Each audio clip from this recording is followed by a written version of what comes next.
Bien, bonjour à tous et bienvenue dans cette deuxième partie en ce qui concerne les transformations nucléaires du programme de terminale spécialité. Et cette fois-ci, on va parler de décroissance radioactive. Donc en fait, ce qu'on va faire, c'est qu'on va essayer d'établir les lois mathématiques qui permettent de comprendre le fait que les noyaux peuvent se désintégrer pour former d'autres noyaux. Alors, on va partir d'un nombre qu'on va appeler n de t, donc ça veut dire qu'il va dépendre du temps, puisque évidemment ce nombre va diminuer au cours du temps, d'un nombre de noyaux présents dans un échantillon d'un isotope radioactif, c'est-à-dire qui est capable justement de se désintégrer, qui n'est pas stable, à une date t. En fait, donc le nombre de désintégrations nucléaires spontanées qui se produisent pendant un temps infiniment petit, on sait qu'il est proportionnel au nombre de noyaux. On aura fait une activité en TP pour pouvoir le montrer. Donc, en fait, c'est proportionnel au nombre de noyaux. Et donc, si je sais que cette variation de noyaux, est proportionnelle au nombre de noyaux, je vais obtenir une équation différentielle. Alors, vous savez que quand on parle, d'un temps infiniment petit, un temps infinitésimal, on va encore une fois avoir des équations avec des dérivées, c'est-à-dire des équations différentielles. Alors, donc, cette variation du nombre de noyaux, on va la noter d de n de t. Donc, ça, c'est par rapport au temps. Donc, je vais diviser par dt. Comme c'est proportionnel au nombre de noyaux, ça va être une constante. Cette constante, je vais l'appeler lambda fois le nombre de noyaux t. Donc ici, on a bien une équation différentielle puisque la variation de votre nombre de noyaux est proportionnelle au nombre de noyaux lui-même. Alors, ce lambda, c'est quelque chose qu'on va nommer, c'est quelque chose qu'on va appeler, ça va être ce qu'on appelle la constante radioactive. Et cette constante radioactive, elle est positive. Donc si je fais en fait cette variation, j'ai l'impression que ce nombre va augmenter. Or, c'est pas vrai puisque comme les noyaux se désintègrent, ils vont forcément diminuer. Donc en fait, ce qu'il faut pas oublier, c'est de mettre un moins devant pour dire que justement, cette variation va être négative. Je vais perdre un nombre de noyaux au cours du temps. On va le noter ici, Donc, ce moins-là, il va signifier que, le moins, entre guillemets, signifie que le nombre de noyaux diminue donc au cours du temps. C'est ce petit moins qu'il ne faut pas oublier. Alors le lambda, c'est noté, ça s'appelle donc la constante radioactive, et donc on peut essayer de déterminer son unité. Alors ici, j'ai un nombre de noyaux divisé par des secondes, donc ici je dois aussi avoir un nombre de noyaux divisé par des secondes. Donc forcément, nous aurons des secondes à la puissance moins 1 pour avoir l'homogénéité de ma formule. Donc seconde moins 1. Et de quoi elle va dépendre? Forcément, elle va dépendre du type de noyau radioactif que vous avez. Donc, elle dépend donc du noyau considéré que je vais marquer ici. Alors, donc là, cette équation différentielle, on va la résoudre. Ça, on a l'habitude, c'est assez facile, puisque en fait, elle est de la forme, donc y' égale AY. Et donc, on connaît la solution, puisque la solution, c'est sous forme d'exponentielle, et ça, c'est ce que nous, on va appeler, la loi de décroissance radioactive. Alors, quelle est sa forme? Alors, moi, mon nombre de noyaux, c'est n de t. Et donc c'est égal à quoi? Alors c'est une constante. Cette constante c'est quoi? C'est le nombre de noyaux qu'on a au départ. C'est qu'on va l'appeler donc n0, c'est-à-dire à l'instant t égale 0, on a un certain nombre, fois exponentielle de moins lambda t. Voilà. Alors ça c'est à encadrer, c'est à connaître. Donc c'est la solution de votre équation différentielle. Je détaille pas puisqu'on avait déjà vu pas mal de fois ce type d'équation différentielle. Si vous voulez voir un petit peu plus de détails, regardez d'autres vidéos sur la résolution d'équations différentielles du premier ordre. Mais comme on l'a vu beaucoup, je ne vais pas détailler cette... Alors, l'année dernière, en enseignement scientifique, vous avez dû voir aussi ce qu'on appelait la demi-vie, ou le temps de demi-vie. Alors, qu'est-ce que c'est? C'est une durée, et on va la noter comment? On va la noter 1/10, 1/2. Donc, t minuscule, et en indice, je vais marquer 1/2. Et donc c'est quoi? Ça on avait vu, c'est quoi? C'est la durée c'est la durée au bout de laquelle la moitié de vos noyaux se seront désintégrés. Donc c'est la durée nécessaire pour que la moitié des noyaux radioactifs initialement présents se soient désintégrés.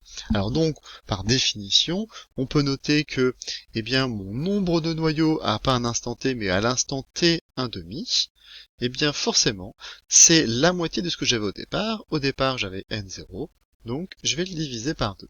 Donc ça, c'est par définition, c'est cette formule qu'on peut obtenir. Et donc, chaque noyau radioactif va avoir un temps de demi-vie bien particulier. Ça peut aller de quelques microsecondes pour le polonium à plusieurs millions d'années, voire même plusieurs milliards d'années pour d'autres éléments.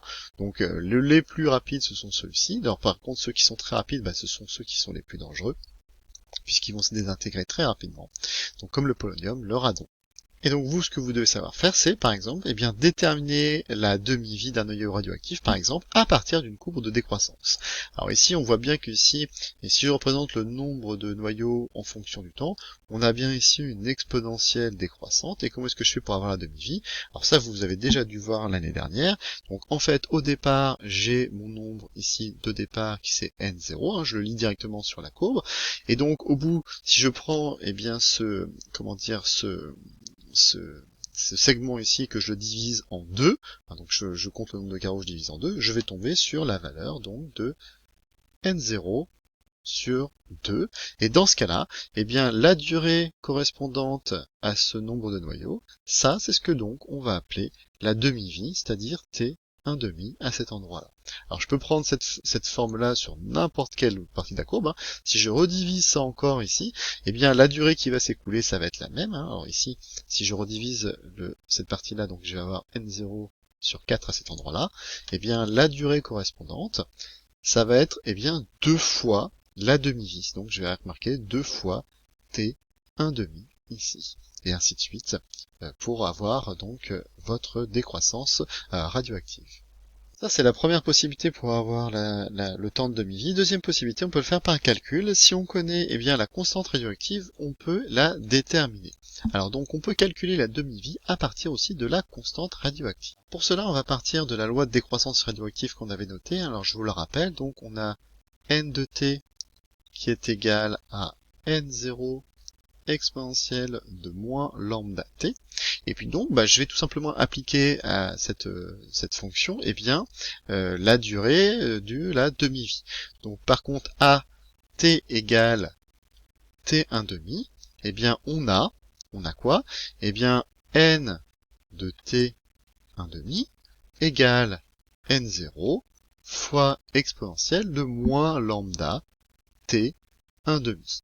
Or, nous, on sait quoi? On l'a vu tout à l'heure, c'est que n de t 1/2, c'est n0 sur 2. Donc, on va marquer or n de t 1/2 égale n0 sur 2, c'était par définition ce qu'on avait noté.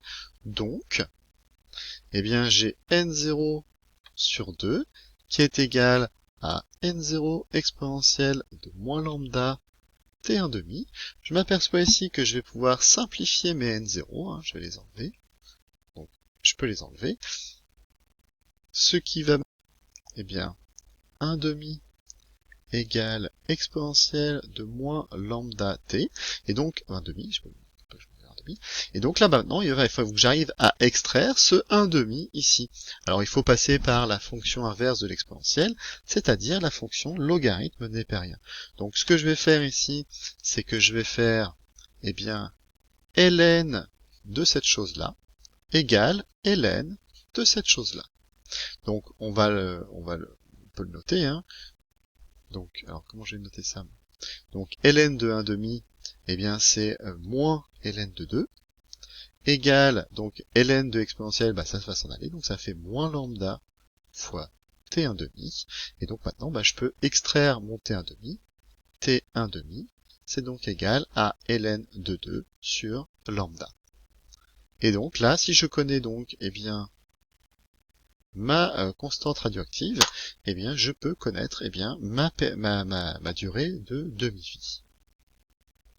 Voilà, j'en ai terminé pour cette vidéo. Je vous dis à bientôt, au revoir.